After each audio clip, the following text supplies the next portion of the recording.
Amada iglesia, muy buenos días. Hoy es domingo, día juntos para adorar a Dios.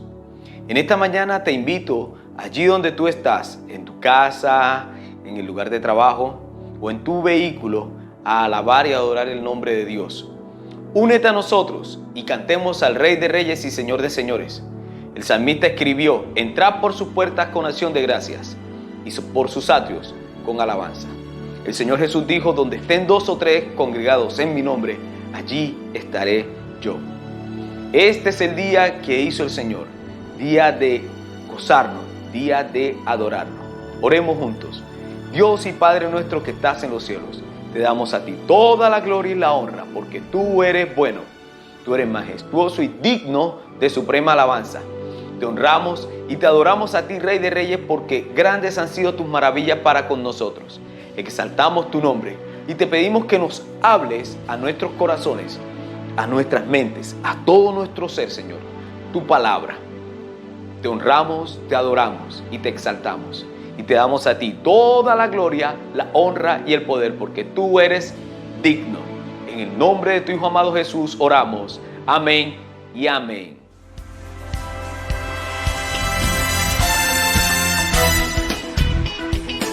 La Biblia dice: alabad al Señor porque es bueno, porque su misericordia es para siempre. Alabemos al Rey de Reyes, diciendo: entran con acción de gracias, por sus atrios alabad, en su presencia con gozo, cantando grande y fuerte es Jehová. Alabadle al son de trompetas, con pandero y arpa también. Que toda la creación cante hoy, alabándole con el corazón, porque bueno es Dios, porque bueno es Dios, porque bueno es Dios, para siempre su misericordia, porque bueno es Dios, porque bueno es Dios, porque bueno es Dios, para siempre su misericordia,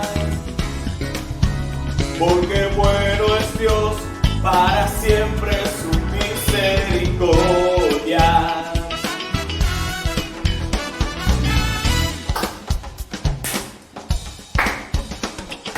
Cristo por siempre exaltado, creador de todo es Él.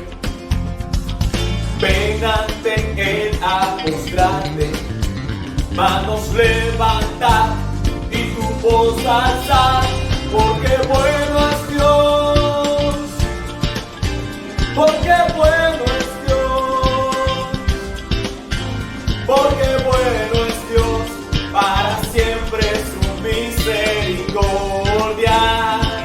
Oh sí, porque bueno es Dios, porque bueno es Dios,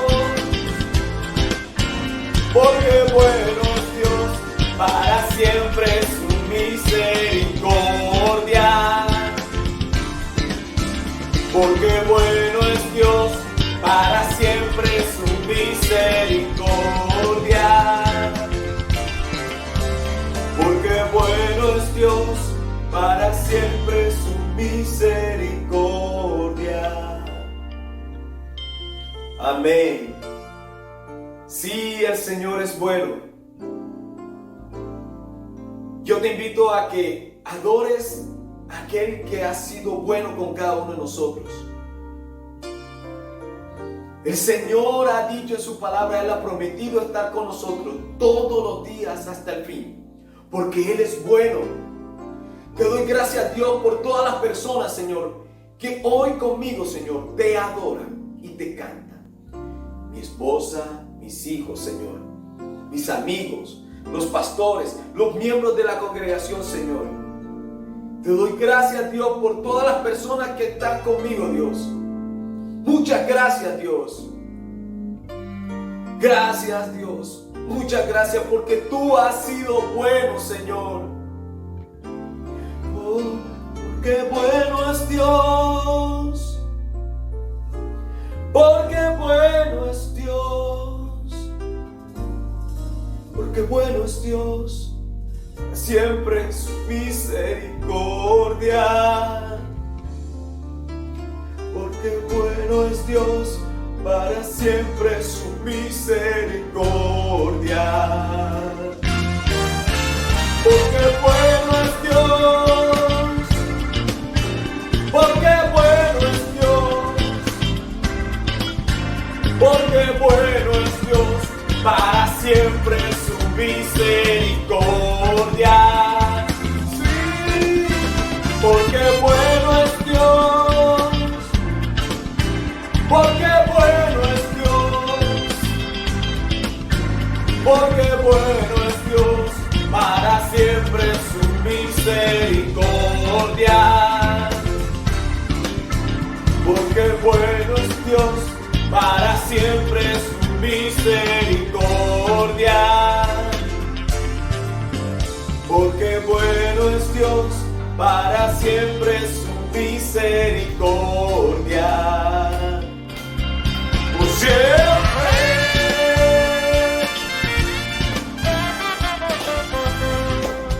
Aleluya.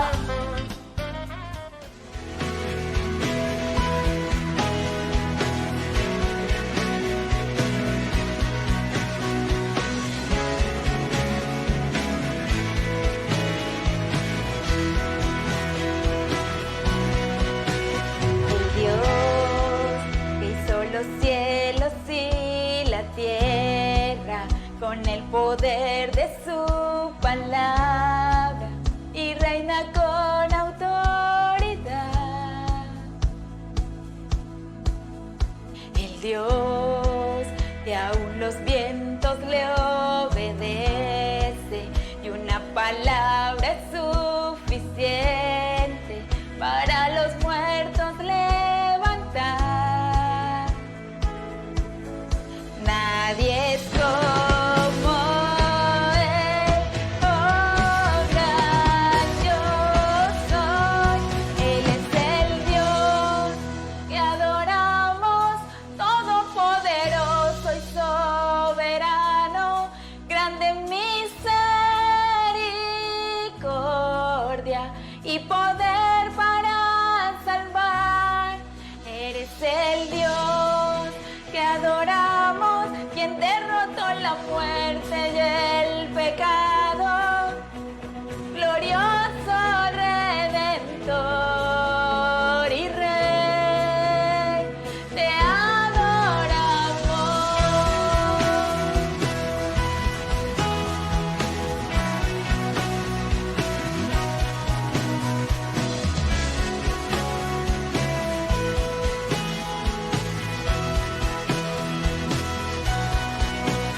El Dios que descendió desde su trono para llevar sobre sus hombros nuestra culpa y transgresión. Jesús, exaltado sobre todo, nombre sobre todo nombre, solo en Él hay salvación. Nadie es como Él, oh gran yo soy. Eres el Dios que adoramos, todopoderoso y soberano,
Dame vida.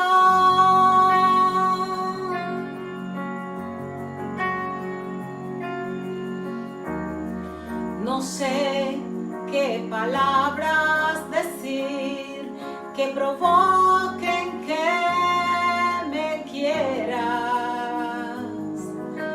más de lo que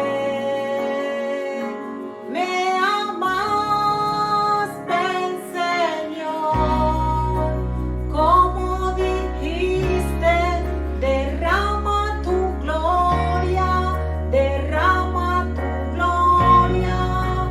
Ven, Señor, como dijiste, derrama tu gloria, derrama tu gloria. Vence mis tinieblas con tu luz.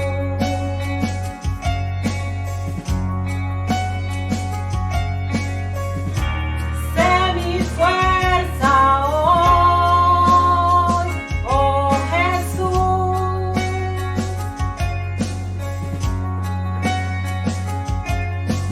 Encuentra mi escondite, alcánzame si huyo, oh Señor, inúndame con tu amor. Ven, Señor, como dijiste, derrama tu gloria, derrama tu gloria. Ven, Señor, como dijiste, derrama tu gloria, derrama tu gloria. Oh, ven, Señor, como dijiste, derrama tu gloria, derrama tu gloria. Oh, ven, Señor, como dijiste, derrama tu gloria, derrama tu gloria. Me amas como un padre, como un hermano, como un león feroz, como a nadie. Con fuerza me buscas para abrazarme, me envuelves en tu amor. Ven, Señor, como dijiste, derrama tu gloria, derrama tu gloria. Ven, Señor, como dijiste, derrama tu gloria, derrama tu gloria. Ven, Señor, como dijiste, derrama tu gloria, derrama tu gloria. Me amas como un padre, como un hermano, como un león feroz, como a nadie. Con fuerza me buscas para abrazarme, me envuelves en tu amor. Buenos días, hermanos, Dios les bendiga. Hoy seguimos en octubre, un mes extraordinario para cada uno de nosotros. En domingos pasados pudimos estudiar un poco el texto bíblico basado en el libro, en el Salmo 1, ¿verdad? Que fue una bendición para nosotros. Gloria a Dios por ello. Hoy vamos a seguir estudiando acerca del tema de la prédica pequeña, la prédica chiquita. Tiene que ver con las finanzas y la Biblia. El tema grande, el tema que hemos venido desarrollando tiene que ver con los deberes que debemos de enseñar a nuestros hijos a que trabajen. Debemos enseñar a nuestros hijos a que trabajen por su dinero. Pero hay un punto que quiero tocar en medio de este punto y tiene que ver con el ejemplo. Tú y yo somos padres o algunos son madres, cabezas de hogar. Algunos son abuelos que crían nietos, tías que crían sobrinos o tíos que crían sobrinos. Pero somos personas que directa o indirectamente realizamos una influencia sobre una generación. Hay generaciones que son cercanas y hay generaciones que son más distantes. Y cuando hablo de esto, quiero que nosotros como padres o como cuidadores o tenedores de unos niños tenemos que ser un buen ejemplo para ellos. Nosotros no podemos exigir de lo que no hemos dado. Y teniendo en cuenta con ello, yo quiero hablar sobre el ejemplo que nosotros debemos de dar a nuestros hijos. Así como la esponja absorbe el agua, los niños absorben las actitudes de los padres acerca de cómo administran sus finanzas. Y quiero recordar una expresión que hemos dicho varias veces acá, que no es mía ante todo, que la manera como administramos usted y yo el dinero también muestra nuestra espiritualidad. Óigalo de nuevo. La manera como usted y yo administramos nuestro dinero está reflejando nuestra vida espiritual o nuestra espiritualidad. Y hay que tener cuidado con ello, porque a veces queremos cercenar nuestro ser como ser integral. La manera como administramos nuestro dinero, la manera como administramos lo que Dios nos da, la manera como administramos los pensamientos, el tiempo, como administramos todo lo que Dios nos da día tras día, demuestra nuestra espiritualidad.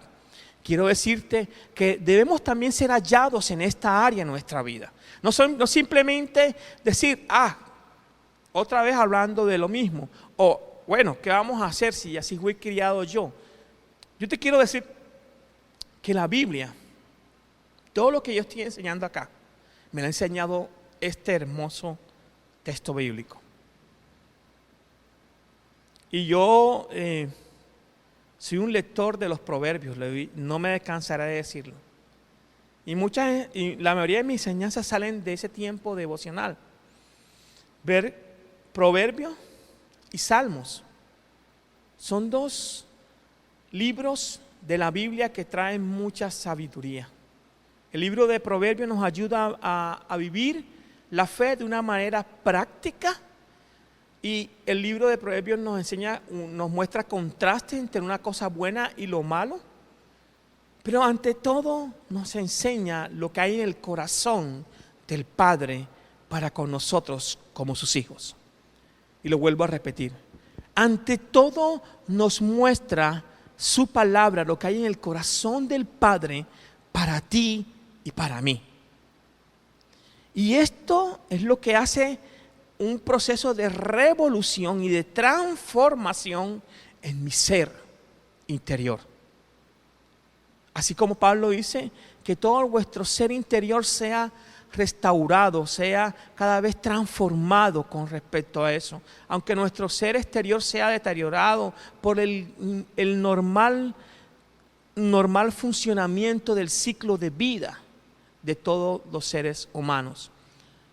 Pero tú y yo al final debemos ser un ejemplo. Y es de allí que yo quiero que usted vaya conmigo a la Biblia, a la palabra de Dios, en Primera de Corintios capítulo 11, verso 1. Miren que la manera como administramos nuestras finanzas o como somos como mayordomos demuestra nuestra espiritualidad. Y ese ejemplo de cómo administramos les enseñamos a los más pequeños o a aquellos chicos que tenemos bajo custodia en este momento. Llámese sobrino, nieto, primo, hermano menor, llámese como cada uno de ellos. Pero Pablo nos exhorta en 1 Corintios capítulo 11, verso 1, dice, sed imitadores de mí, así como de así como yo de Cristo. Él está poniendo un estándar bastante alto. Pero la intención aquí es que nosotros cada vez más, tú y yo, nos parezcamos ¿a quién? A Cristo. Y él dice, sed imitadores de mí. Pablo nos invita o nos está guiando, o nos dando una directriz que tengamos un modelo. Y ese modelo es Él. Pero Él dice insufactamente o seguidamente, dice, así como yo soy así como yo de Cristo. Él imitaba a Cristo.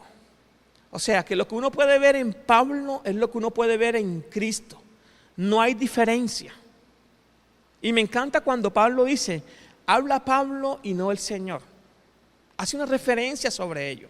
Porque él como ser humano, así como tú y yo como seres humanos, tenemos algunos planteamientos que pueden ser o no pueden ser de Dios.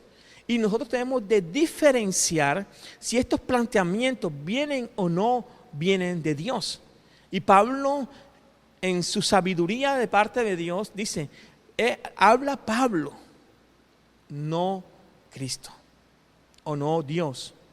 En Corintios encontramos ese tipo de aseveraciones. Aquí la invitación particular que nos hace el texto bíblico en 1 Corintios es ser imitadores. El Señor usó ambas técnicas. Él nos dio su palabra escrita, que es la Biblia, y también envió el modelo perfecto, que es Jesucristo, para demostrarnos cómo debemos de vivir. Ahora, tú dices, yo no pongo la vista en los hombres, sino pongo la vista en Dios solamente. Genial, me encanta esa posición y te animo que la sigas teniendo. Pero que tu posición y que tu carácter y que mi carácter y ante ti que tú dices que tú tienes esa posición debe reflejar a Cristo. Si no refleja a Cristo, si lo que tú estás, la conducta tuya, tu carácter no refleja a Cristo, debes de tener mucho cuidado porque de repente tú no estás siguiendo el ejemplo que aparece en la Biblia. Tú no estás siguiendo el ejemplo que Dios nos dio, ¿verdad? Y que puede haber ahí asolapadamente un orgullo religioso. Asolapadamente puede haber un orgullo o una prepotencia establecida. Entonces, tener cuidado con ello. Humildad para reconocer que yo necesito, hay ejemplos, hay personas que nos inspiran a nosotros. Sin tener que decir o sin tener que desfigurar que nuestro máximo, nuestra cúspide de ejemplo se llama Jesús. Ahora te invito a que revises cómo es tu ejemplo delante de tus hijos. Ahora te pido que revises cómo es tu ejemplo con tus consiervos, con tus hermanos en la fe. Ahora quiero que revises si tú puedes decir como dijo Pablo, sed imitador de mí, así como yo de Cristo. Dios te bendiga, Dios te guarde. Te pedimos que sigas siendo fiel con tus diezmos, con tus ofrendas, con tus donaciones para mercado. Estamos entregando mercado cada mes y con la ayuda del Señor este mes de octubre necesitamos seguir enviando mercado. Necesitamos comprar unos 80 mercados más que están necesitando dentro de la comunidad. Y te pido a ti, hermano y hermana, amigo que nos escucha, que por favor envíes una donación para ello. Y sé que cuando lo hacemos de agrado para el Señor, Dios nos bendice a nosotros. Dios te bendiga y Dios te guarde cada día más. Bendiciones.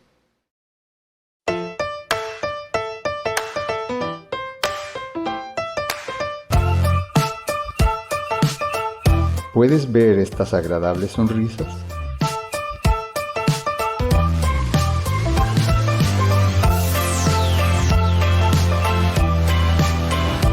Son una manifestación de gratitud a tu generosidad.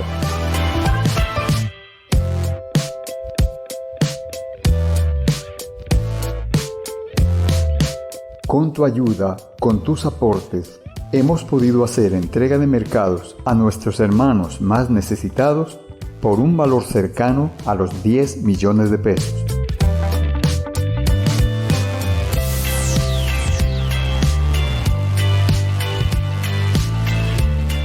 Por eso queremos decirte gracias y a la vez animarte para que con tu ayuda y la nuestra podamos llegar a otros que también nos esperan.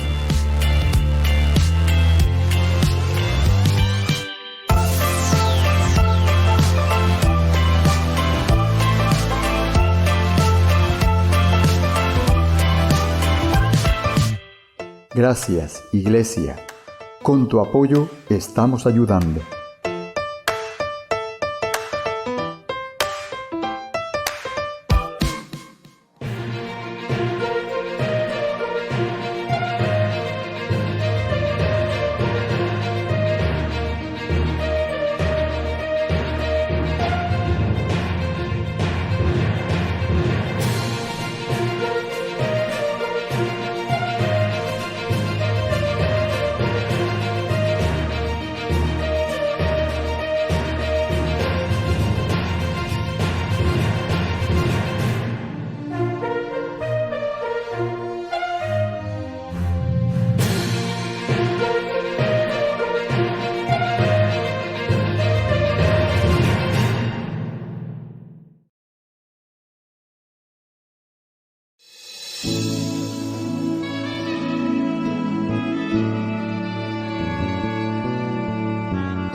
Salvador, a ti me rindo y obedezco solo a ti.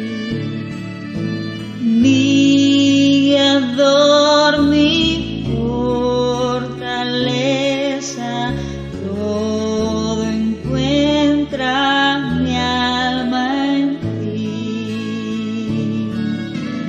Yo me rindo a ti, yo me rindo a ti. Mis flaquezas y pecados todo traigo a ti. Te confiesa sus delitos, mi contrito corazón. Oye, oh Cristo, mi plegaria, quiero en ti tener perdón. Yo me rindo a ti, yo me rindo a ti. Mis flaquezas y pecados todo traigo a ti. Oh, qué gozo encuentro en Cristo, cuánta paz a mi alma da. Yo a su causa me consagro y su amor mi amor será. Yo me rindo a ti, yo me rindo a ti. Mis flaquezas y pecados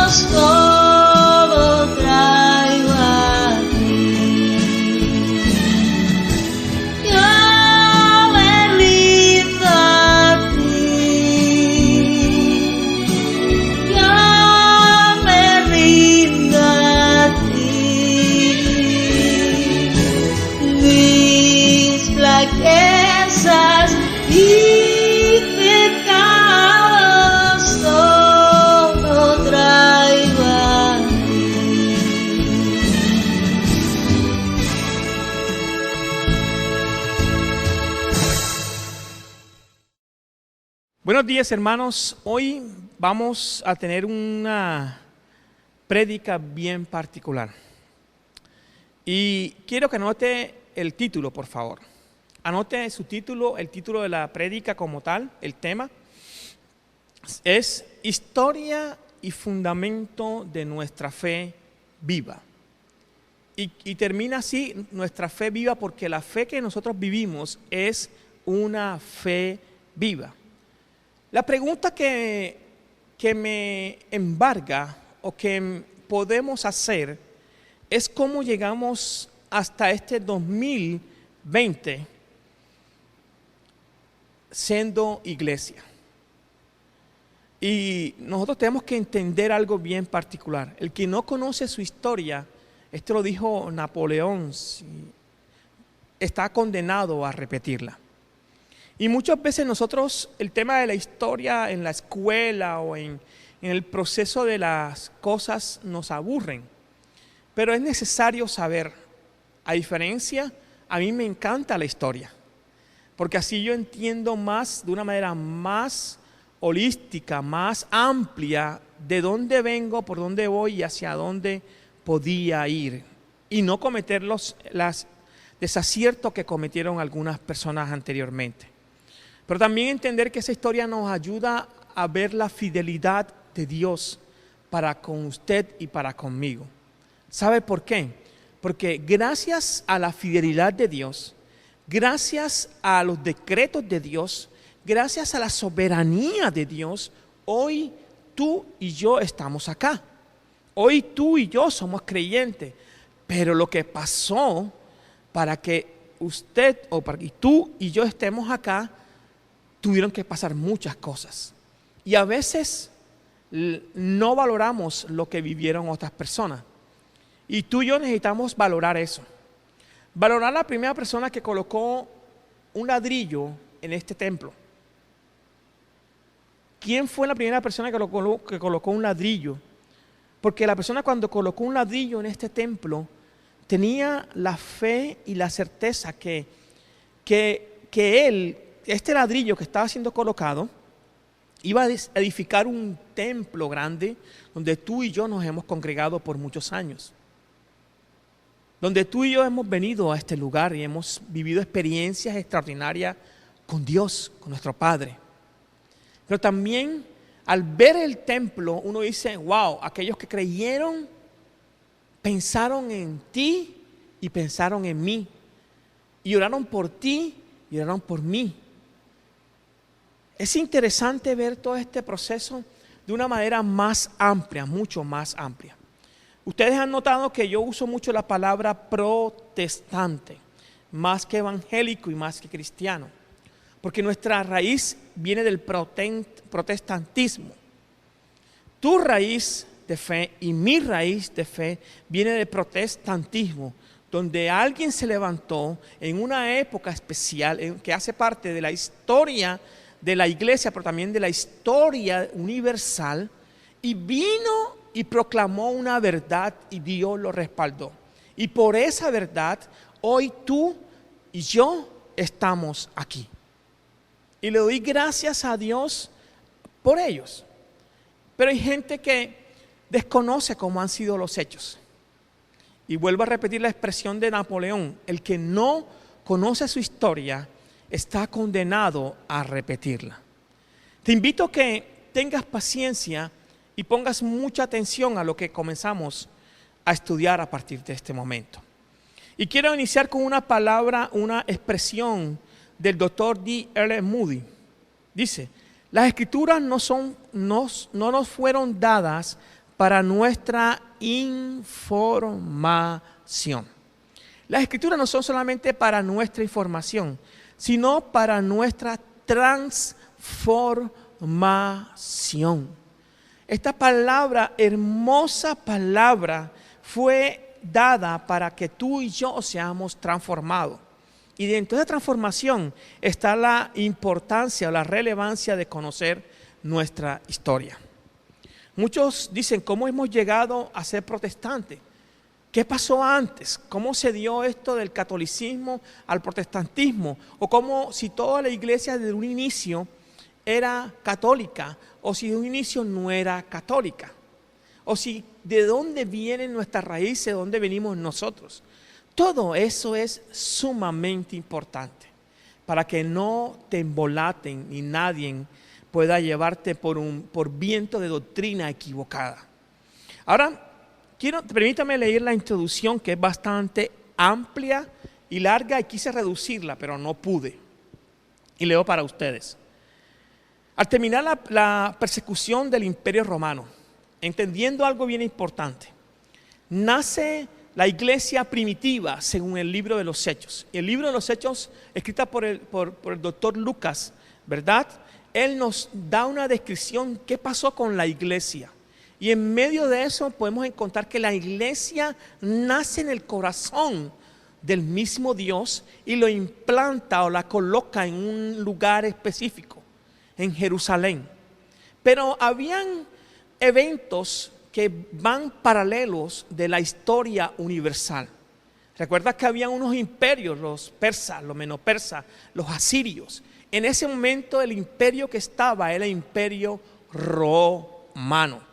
Jesús nace en medio del imperio romano. ¿Y qué implicación tiene esto para nuestra fe? Tiene muchas implicaciones. Esto da testimonio que nuestra fe no es una fe vacía, que no tiene historia, no tiene asidero en la historia universal, porque en el mismo momento que la historia universal nos demuestra que el imperio romano existió, ahí mismo tienen que dar validez que en el mismo momento nuestro Señor Jesús nació y Él predicó. Y hay historiadores romanos, no cristianos, que le dan fidelidad de ello. Así como hay historiadores cristianos, ¿verdad?, que nacen en la iglesia o que son contemporáneos a ellos, que nacen y dan fidelidad de ello. Bien, yo decía que algunos se mofan del evento cuando Dios abre el mar en dos y viene siguiendo el faraón a Moisés. Hay gente que se mofa y dice que es una historia, sencillamente una ilusión, que el escritor hasta dicen que estaba en un éxtasis todo raro, por no decir drogado. Hay unos aseveran eso, pero quiero decirte que la tela de Nerta da fidelidad como tal de ello. Y hay otros argumentos arqueológicos, históricos, que determinan la realidad de esta palabra. Y esto debe de ser importante para ti y para mí. ¿Por qué? Te voy a decir por qué. Porque esto quiere decir que el Dios que tú adoras, el Dios que yo adoro, el Dios que nosotros seguimos, tiene relevancia desde la misma creación, desde antes de la creación de este mundo, de la constelación. Ha estado determinando, ha estado pendiente del proceso histórico y el proceso de la humanidad como tal. Ahora, viene la persecución sobre el imperio romano, sobre la iglesia. Y la iglesia se dispersa. En medio de la dispersación de la iglesia, que Pablo, que Primera de Pedro hablan de la dispersación de ello, ¿verdad? Aparecen, después de los apóstoles, aparecen los padres apostólicos, que son personas que en su momento dado abrazaron, estuvieron muy cercanos de los apóstoles que estuvieron con Jesús. Y estos se encargan de multiplicar o de llevar de una manera oral la enseñanza bíblica. En ese momento no había escritura, en ese momento no había un documento, sino todo era en la mente. Es tremendo, ¿ah? Tremendo que todo estaba aquí. Y hay personas que no les encanta memorizar el texto bíblico, sino simplemente usan la app de Biblia y la app, si está bien dicho, no sé, y buscan el texto bíblico. Pero saben, la palabra de Dios debe estar en tu mente y en mi mente. Es lo que nos dice Deuteronomio 6. Escríbela, guárdala, vivir la palabra de Dios. Después de eso, viene lo que estamos hablando acá. Al terminar la persecución del Imperio Romano, institucionalizarse la iglesia por Constantino, la iglesia pasó a ser de una iglesia normal, escondida, guardada, a una iglesia que viene y será abrazada por el Estado. Entonces Constantino y todos los demás fueron personas que institucionalizaron la iglesia. Y la gente se convertía, porque era la moda, era lo que la gente estaba viviendo. Estoy parafraseando todo un libro de Justo González, que es el autor de lo que he leído y lo que he estudiado sobre ello, ¿verdad? Después de eso, la gente, los altos gobiernos estaban unidos con la iglesia. Y se pareciera que había un espacio de tranquilidad y no persecución. Pero en medio de eso, los cristianos se formaron como cristianos nominales. Y en ese momento, como hoy por hoy, hay gente que todavía sigue viviendo un cristianismo nominal. ¿Qué es un cristianismo nominal? Un cristianismo basado en que no hay un compromiso con la fe. No tienen un proceso muchos no se han convertido al Señor. Sencillamente vienen o abrazan la fe porque alguien les comentó, pero no hay una transformación. No hay una dedicación profunda a Cristo. No hay un compromiso con el lugar de culto, que es el templo. Simplemente, esa es la iglesia donde yo voy, pero no hay un compromiso fehaciente, poderoso con el lugar de culto y por las actividades que éste está realizando. Ese es un cristiano nominal, una persona que básicamente no decide aún, no sabe si realmente Jesús fue el Salvador o no es Salvador. Tiene pocos recuerdos de ello, ¿verdad? Haciendo una aclaración de lo que es un cristiano nominal. Y quiero leer literalmente lo que he escrito con respecto al tema del cristiano nominal. Son gente que está afiliada a una iglesia o que se identifica como cristiano en las encuestas. Se identifica como cristiano. Y se asisten a la iglesia y solo ocasionalmente o nunca, o muchos de ellos nunca creen en Dios personalmente. Después que viene todo este proceso y van creciendo cristianos nominales y se acabó la persecución, ¿saben qué pasó? Se perdió la importancia del estudio de las palabras. Y una de las características que un cristiano nominal tiene es que no le gusta estudiar la palabra.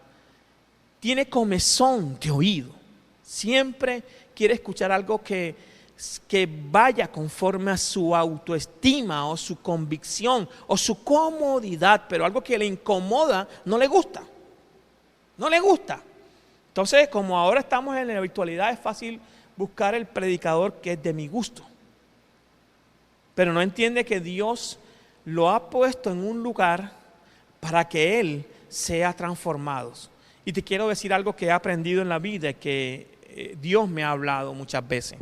Dios nos coloca en circunstancias a veces difíciles o circunstancias a veces que nosotros no estamos buscando para forjar el carácter de Cristo. Y cuando hablo de circunstancias, incluyo también allí a personas. Hay personas que son difíciles. Y tú dices, yo quisiera que este Señor se vaya o esto no haga lo otro. Pero al final es para forjar el carácter de Cristo en ti y en mí. Particularmente cada vez que vengo a grabar, hay un grupo de hombres que manejan carros en la ciudad de Cartagena que pareciera que se atravesaran para que yo me salga de quicio. Pero gracias al Señor y gracias al proceso, y lo he dicho, yo vengo diciendo al Señor, haz mi carácter como el tuyo. Sencillamente. Haz mi carácter como el tuyo. Quiero ser cada día más como tú, Jesús. Y eso nos parecería una tontería.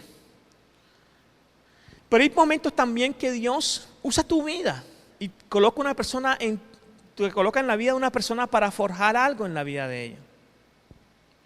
Pero ¿qué tiene que ver con todo esto en la historia? Porque así obra Dios. Dios es el Dios de la historia también. Dios no la ha abandonado. Y la historia para Dios es importante, para ti y para mí debe ser importante. Entonces, como hay muchos cristianos por conveniencia o moda de la época, debido a que se acababa la persecución, el credo se fue debilitando, llevando a que la iglesia creciendo en una estructura organizacional. Y vea esto, de ahí donde nacen los papados, de ahí donde nacen todo el tema de la organización, y perdió la iglesia esa que nació con Jesús, con el proceso de la palabra, perdió la esencia que es su palabra, ¿verdad? Y esto nos lleva a que finalmente empieza, debido a todo este proceso, viene la estructura y la formación doctrinal se pierde, pero entonces empieza la iglesia católica, el papado y el obispado. Estoy parafraseando, luego lo digo, parte de nuestra historia, porque esto es mucho. Y una parte de la iglesia, después que surge todo este proceso, se aparta. Y ahí es donde aparecen los monasterios. Y la gente se fue a un monte, a un lugar, y formó un lugar para vivir la fe. Pero dejó de ser influencia en el mundo, en la sociedad. Y Dios nos salva a ti y a mí para colocarnos de influencia en este lugar. Que el carácter, que nuestras convicciones, que nuestro estilo de vida sea ministrando la vida de la gente que está alrededor de nosotros. Lo que decimos, lo que hacemos y la manera como vivimos debe reflejar solamente a Cristo. Y esto se había perdido. Después de todo este proceso vienen las etapas normales que tú conoces en la historia. El oscurantismo, cada una de estas eras que son necesarias reconocer y que van paralelamente a ese tipo de historia de la humanidad, van trascendiendo la historia de tu iglesia y de mi iglesia, que es una historia de fe viva. ¿Y por qué llegó todo esto? Porque al final encontramos que vienen los reformadores, aquellos que se levantan en medio del proceso. Y quiero mirar un momento allí, quiero que vaya conmigo, que te tenga paciencia. En el 35 Pablo se convirtió. En el 177 Irineo de Lyon se convierte en un historiador. Y ahí viene bajando un grupo de personas que hacen parte de instrumento de Dios para llegar al punto donde tú y yo estamos hoy. Déjame leerte algunos de ellos. En el 230, Orígenes de Alejandría, fue instrumento de Dios. En el 395, Agustín de Hipona. En el 410, Roma saqueada por los visigodos. En el 440, León I, que reinó en Roma. En el 1096, Primera Cruzada en el 1096. En el 1204, destrucción de Constantinopla. En el 1302, Bonifacio. En el 1309, los 70 años de los papados que existían en ese momento. Ya estaban celebrando 70 años del papado. Mírese usted todo el proceso. En el 1343, Clemente declara unigenitud. Clemente. 5. En el 1384 muere Juan Wycliffe. Juan Wycliffe y la muerte de Jan Hus son dos pre-reformadores.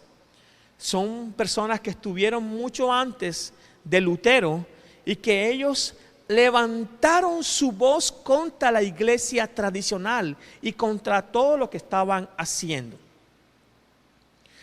Ay, pastor, eso es historia, a mí no me gusta, me parece aburrido. El que no conoce la historia está condenado a repetirla. Y me hace acordar algo bien chistoso.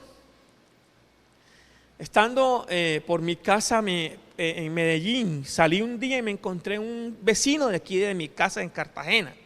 ¿Y sabe cómo me llama él? Los hermanos apartados. Que hace referencia a que yo soy hermano de él porque yo vengo de la iglesia católica, o todos venimos de la iglesia católica y estoy apartado de la iglesia católica. De pronto la expresión la usan de otra manera, pero eso es lo que me dijo él. Pero yo entiendo que había una historia, que hay una historia que nos une. Pero yo no tengo que vivir conforme a esa historia que no agrada a Dios. Una historia que sacó a este libro de su organización y es hoy por hoy más importante el esquema organizacional que lo que la palabra de Dios determina. Y es allí donde tú y yo tenemos que tener mucho cuidado, porque es su palabra que tenemos que tener en firme. Si yo como ministro del Señor, o cualquiera de los ministros que tenemos en nuestra organización, como árbol de vida, predica fuera algo que no es de la palabra, usted tiene el deber con Dios y con su hermano de decirle, venga, que esto que está diciendo está fuera del contexto. Y la persona tiene que tener la humildad para recibir este tipo de enseñanza. Porque un ministro de Dios, según nuestro apóstol Pablo dice, debe ser enseñado. Una característica debe ser enseñado.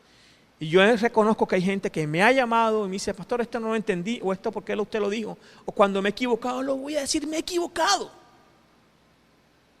Pero una de las cosas que sí le voy a decir a usted, y tenga bien claro, que yo antes de pararme aquí, o antes de predicar un martes o un jueves, le dedico tiempo a estudiar lo que voy a predicar. Y lo hago porque tengo un compromiso con Dios, primeramente.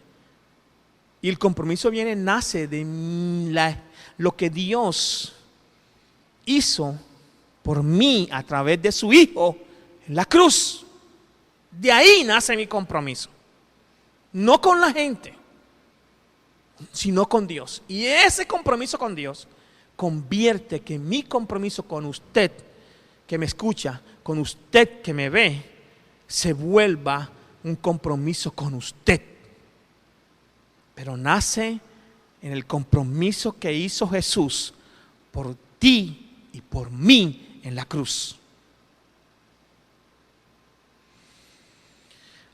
Sigamos acá. En el 1517, después de la muerte de Juan Wycliffe y Jan Hus, o Juan Hus, en 1517 Lutero instaura o coloca las 95 tesis. Miren algo interesante, 1517.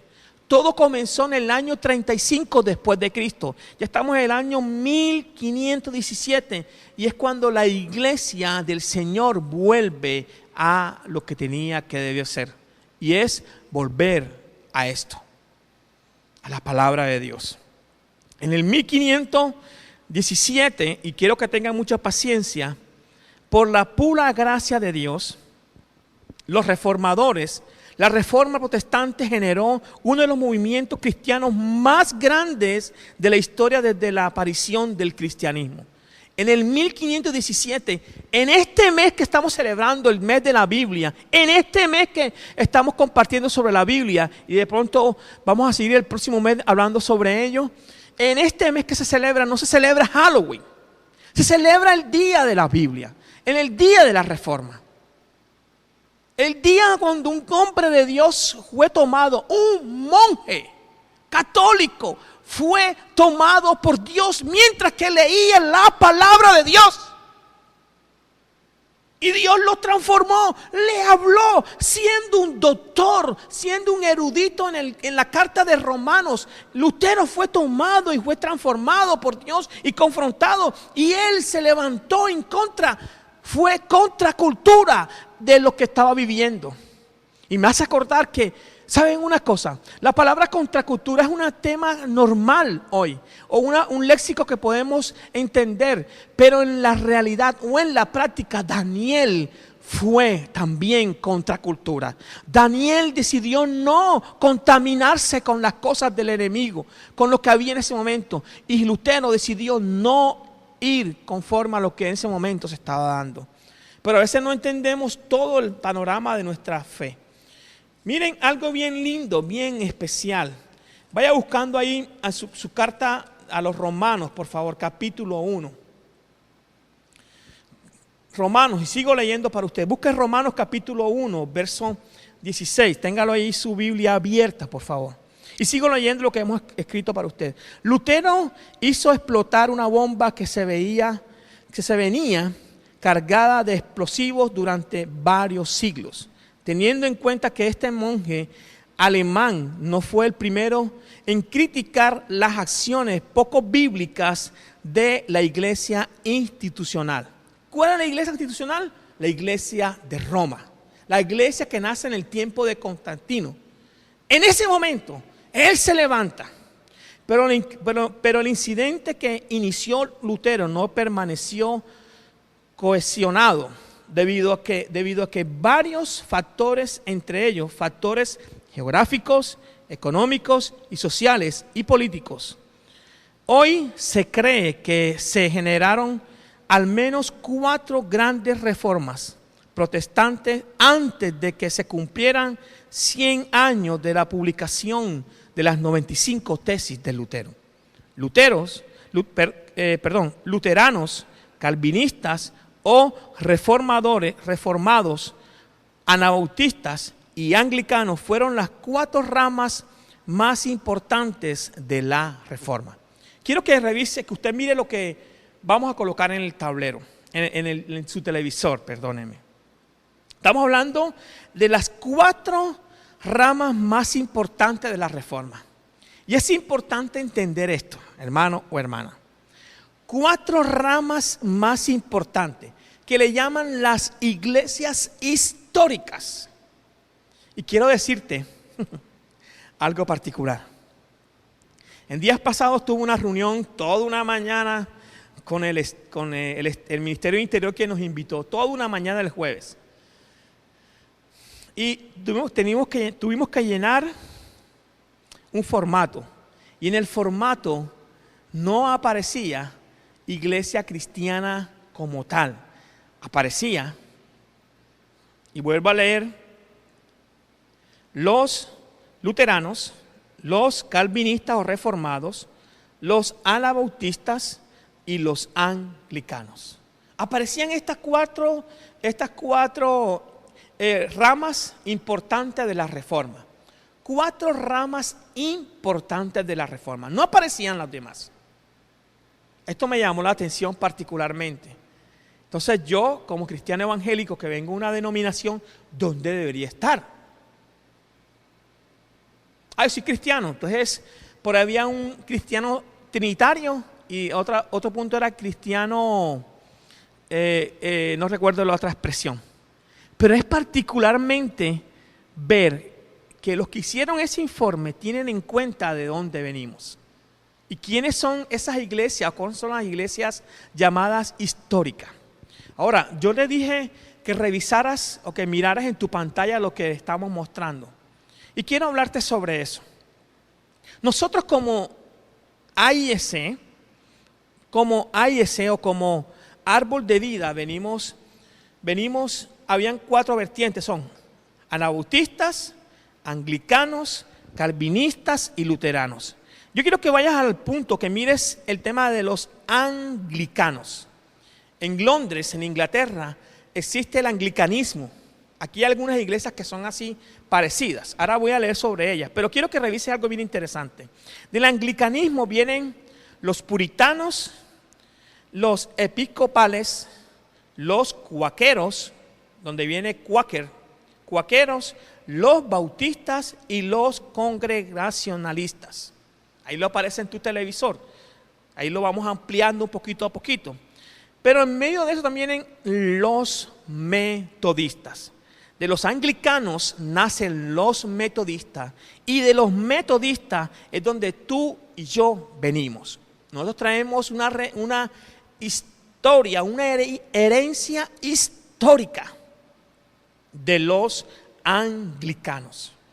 Pero dice que aquí, dice el cuadro que hicimos, este cuadro no lo hice yo, lo hicimos en el seminario con unos compañeros de nuestra denominación que estaban en el mismo semestre conmigo. Y esto es un trabajo de investigación y me da tanto gozo verlo. Dice, bueno, de los metodistas viene el movimiento de santidad, que es un movimiento extraordinario.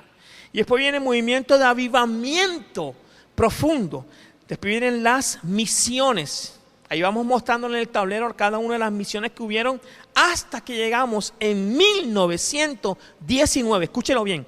En 1919 aparece la misión latinoamericana, del cual viene la AIEC, Iglesia Evangélicas del Caribe. Y de esa AIEC o de ese movimiento, de esa denominación o de ese concilio como tal, viene la iglesia, el templo, que hoy se llama Iglesia Árbol de Vida. Qué bueno. Pero todo inicia, ¿sabes dónde? Ahí vamos al texto entonces. Ves conmigo a Romanos capítulo 1, verso 16. Porque no me avergüenzo del evangelio, porque es poder de Dios. Recuerden que yo dije en medio de este proceso, estamos hablando de la historia de la iglesia, ¿verdad? Historia y fundamento de nuestra fe viva. Aquí dice que el evangelio es poder de Dios. Dice, poder de Dios para salvación a todo aquel que cree, a los judíos primeramente y también al griego. Dice, porque el evangelio, la justicia de Dios se revela por fe y para fe, como está escrito, mas el justo por la fe vivirá. En 1517, este hombre coloca 95 tesis y gracias a que Dios lo usó y gracias a los prerreformadores, hoy tú y yo estamos aquí. Si no fuese así, por pura misericordia de Dios, estuviéramos en quién sabe dónde. Y es por eso que, a mi manera de ver, respetando su posición, creo que la historia es importante. Y vuelvo a decir lo que dijo Napoleón: el que no la conoce está condenado a repetirlo. Ahora, nosotros venimos de los anglicanos. En 1534, Enrique VIII, rey de Inglaterra, quiso anular su compromiso matrimonial con Catalina de Aragón para casarse con Ana de Bolena. Ante la negativa del Papa a esta petición, decidió convertirse en jefe supremo, Enrique VIII, supremo de la Iglesia de Inglaterra, para asegurar la anulación de su matrimonio. Mire dónde nacemos nosotros. Con el tiempo, y a pesar de las luchas internas, la Iglesia anglicana adoptó los principios de la Reforma. O sea, tú y yo, esta iglesia, este templo, este lugar, tú y yo venimos de una iglesia histórica. Tú y yo venimos de una iglesia de una sana doctrina. Tú y yo venimos de un lugar que vale la pena. Y tu historia, así como la ascendencia, así como en el texto bíblico muestran la ascendencia de dónde venía Jesús, de dónde venían los personajes bíblicos, porque es relevante para ti de dónde tú y yo venimos hoy. Ahora, ¿qué tiene que ver esto con el mes de la Biblia? Estamos celebrando que gracias a este varón de Dios, a este monje, y gracias a esa herencia histórica, estamos parados en un lugar de sana doctrina, un lugar que predica la palabra, un lugar que realmente escudriña la palabra, porque eso es lo que hemos venido aprendiendo. Es una herencia que recibimos con Pastor Luis, es una herencia que recibimos con los primeros que colocaron el ladrillo en este lugar. Es una herencia que tú y yo necesitamos conocerla. Y más que conocerla, necesitamos seguir edificando o colocando ladrillos ante esa herencia. ¿Y cómo los coloco? Cuando yo me dedico a leer la palabra. Cuando yo me dedico a estudiar la Biblia. Cuando yo me dedico a predicar, a compartir las buenas nuevas de salvación con otros. Aquí encontramos, podemos sacar algo bien especial del texto bíblico, ahí en Romanos. Porque no me avergüenzo del Evangelio. Yo no me avergüenzo del Evangelio. Tú no te dejes avergonzar del Evangelio. Él no se avergonzó y a causa de no ser avergonzado, Él fue usado por Dios para proclamar que Dios pudo hacer en sus decretos, en su soberanía, hacer como Él quiso. ¡Claro que sí! Pero le debemos y reconocer, como decía alguien que yo estimo mucho, a César lo que es de César y a Dios lo que es de Dios. Ahora, lo que tú hagas y yo haga hoy, como aprendimos en la finanza, va a repercutir sobre una herencia, un ejemplo sobre las generaciones siguientes. Y sabes una cosa, las generaciones de hoy necesitan reconocer esto.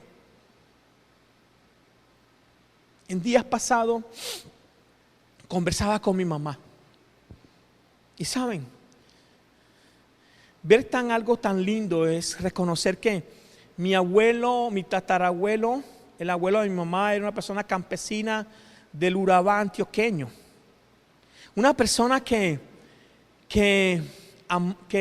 trabajaba el campo, era un esclavo, era un negro, pero me decía ella que halló gracia delante de la dueña del terreno que le dejó fincas, terrenos. ¡Wow! ¿Eso quién lo hace? El Señor. Y que su hijo, mi abuelo, lo vendió. O sea, miren, un mal manejo de herencias, un mal manejo, y ahí comienzan muchas otras cosas. Y no estoy hablando de maldición generacional, no estoy hablando de eso. Estoy hablando de conductas aprendidas. Aquí encontramos que dice, porque no me avergüenzo del Evangelio, porque es poder de Dios para salvación a todo aquel que cree. Tú has creído y yo he creído. Y por medio de eso, tú y yo estamos hoy en esta fe. Abrazamos esta fe. Creemos esta fe. Y es por fe que tú y yo vivimos. No es simplemente por un conocimiento como inicié esto. No, es por la fe que tú y yo vivimos y que debemos de vivir. El cristiano se caracteriza, o tú y yo que somos protestantes, nos caracterizamos por vivir conforme a esta bendita palabra y creer la palabra de Dios. Pero hay personas que no la escuchan, que no escuchan a Dios. Y quiero regalarte algo ahí bien interesante. Estoy emocionado. Noé, Abraham, Jesús escucharon la voz del Padre. El Padre les habló, ellos creyeron lo que el Padre les dice y luego lo que hicieron fue obedecer.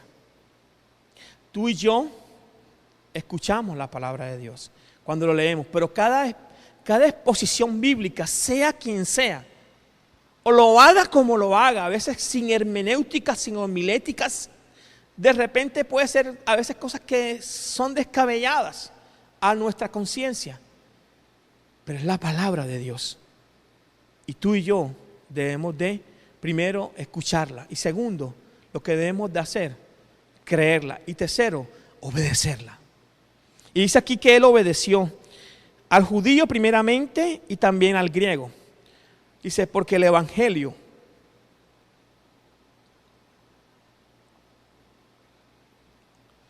porque en el evangelio la justicia de Dios se revela por fe y para fe. Como escrito está, mas el justo por la fe vivirá.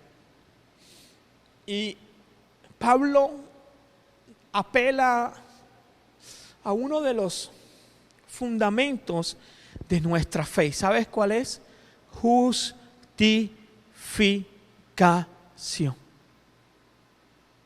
tú y yo hemos sido justificados, santificados por la obra de Cristo en la cruz.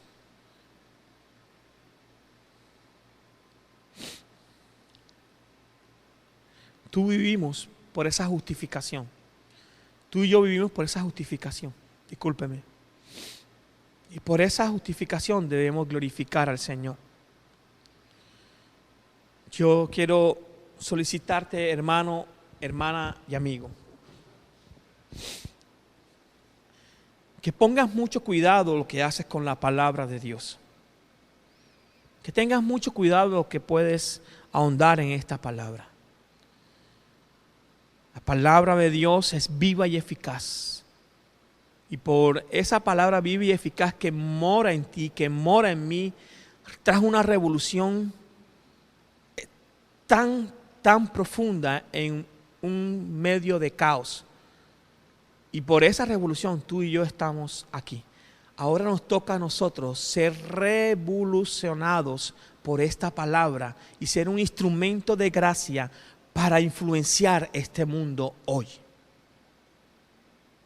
Le doy gracias a Dios porque te conecta, doy gracias a Dios por tu vida, doy gracias a Dios por tu fidelidad para Dios, doy gracias a Dios, pero lo importante es que esta palabra siga transformándonos a nosotros. Mes de la Biblia, mes de la gracia y la misericordia de Dios. Dios te bendiga, Dios te guarde y haga resplandecer tu rostro sobre ti. Padre, yo te doy gracias por la vida de mis hermanos y hermanas. Te ruego, papito, que los bendigas, que los guardes, que hagas resplandecer su rostro sobre ellos y coloques paz durante esta semana, que ellos vivan conforme a tu palabra, que ellos vivan conforme a lo que tú has determinado para con ellos, Padre. En el nombre que es sobre todo nombre, te lo pido y te lo ruego, papá, en el nombre de Jesús. Amén y amén.